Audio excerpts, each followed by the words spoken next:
Året har 365 dage. Det er ens for os alle, men hvor virker det forskelligt. Som jeg har sagt før, Guds hjælp, folkets kærlighed, Danmarks styrke. Lige siden jeg blev født den 16. april 1940, har jeg oplevet meget. Jeg husker tydeligt, da jeg mødte min højt elskede mand, prins Henrik, ved den franske ambassade i London. Sammen har vi haft en masse gode minder.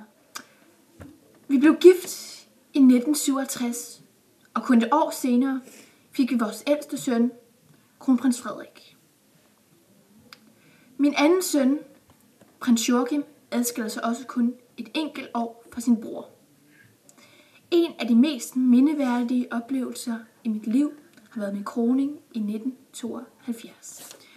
Jeg var både i dyb sorg over min far, kong Frederik 9. død, men også stolt af at stå der ved siden af statsministeren Jens Otto Krag og blive udnævnt til dronning af Danmark. Min store fritidsinteresse, som ikke alle kender, er at male og tegne. Jeg har lavet flere udstillinger de seneste år. Jeg er meget glad for at bo på Amalienborg Slot sammen med min elskede familie. Så husk at nyde hverdagen, og husk at vise tillid i stort som i småt. Gud bevarer Danmark.